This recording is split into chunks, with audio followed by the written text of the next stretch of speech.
పొరపాయింది sir. జగన్‌కి వ్యతిరేకంగా తీవ్ర ఆరోపణలు చేయడం. ఆవిడ కాంగ్రెస్‌లో ఉన్నారు. బీజేపీని ఏమనరు. అలాగే టీడీపీని, జనసేనని టచ్ చేయరు. ఒక్క జగన్మోహన్ రెడ్డి గారే టార్గెటా? అదే సమస్య. ఇప్పుడు అన్నా చెల్లెళ్ళకు ఇంటి తగాదా ఉంటే, ఆస్తి తగాదా ఉంటే వాళ్ళు పరిష్కరించుకోవచ్చు. ఎలాగూ కోర్టులో కేసులు వేశారు, అది జరుగుతుంది. ఎన్సీఎల్టీలో మొన్న జగన్ నేను మీ ఇస్తే మా అమ్మ తప్పుగా చేశారు బదిలీ అని ఆయన కేసు పెట్టారు. తల్లి మీదే కేసు పెట్టి ఇంత చేస్తావని ఈమె మేనబిడ్డ మేనల్లుళ్ళ ఆస్తి కోసం ఇప్పుడు వాళ్ళ అంతర్గత తగాదా ఏదైనా సరే. మీరు వేసిన ప్రశ్న చాలా ముఖ్యమైనది. రాజకీయంగా రాష్ట్ర కాంగ్రెస్ అధ్యక్షురాలుగా ఎన్డీఏ ప్రభుత్వం ఉన్నప్పుడు అది రాజకీయ ప్రత్యర్థి కదా మీకు. ఒక్కసారి కూడా అటేం వెళ్ళట్లా. ఆఖరికి వక్ఫ్ను జగన్ వ్యతిరేకిస్తే దాన్ని కూడా స్వాగతించడం కంటే దానికి ఏదో ఉద్దేశాలు మళ్ళీ వెతికే ఒక ప్రయత్నంలాగా తయారైంది.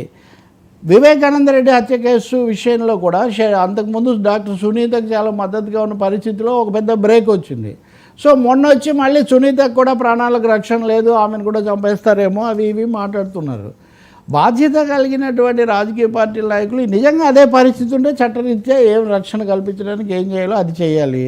రెండోది రాజకీయంగా కాంగ్రెస్కు ఈమె కొంత ఊపు ఇస్తారనుకున్నా అదేం జరగలేదు. ఇది ఎంతసేపటికి అన్నగారి తగాదాలాగా మారిపోయిందని ఈ విమర్శ ఎన్నికలకు ముందే ఉంది. ఇప్పుడు మరింత పెరిగింది. నిజంగా ఆమె కూడా ఆలోచించుకోవాలి.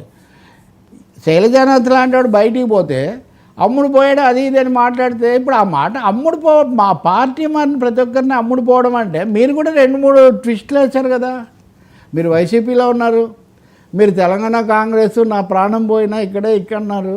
మీరు అక్కడి నుంచి హఠాత్తుగా అక్కడికి షిఫ్ట్ అయ్యారు.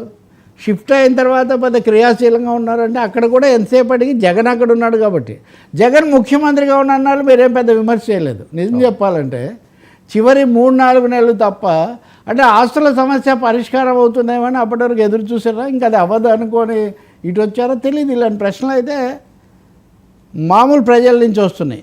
మనకు ఆస్తులు అది అవసరం లేదు. కానీ నాకైతే ఒకటే, తెలంగాణలో కాంగ్రెస్ అధికారంలో ఉంది, కర్ణాటకలో ఉంది, తమిళనాడులో కూడా డిఎంకే యూపీఏ ఇండియా వాళ్ళే ఉన్నారు, కేరళలో కూడా వామపక్ష ప్రభుత్వం ఉంది. దక్షిణాదిని ఇన్ని ఉన్నప్పుడు వాటిని ఆధారం చేసుకొని మీరు ఎన్డీఏ వ్యతిరేక పోరాటం ఇక్కడ చేయకుండా జగన్ వ్యతిరేక పోరాటమే ఎందుకు చెయ్యండి. జగన్ మీరు ఏమన్నా చేసుకోండి, మీరు ఆస్తి పోరాటమైనా రాజకీయ పోరాటమైనా.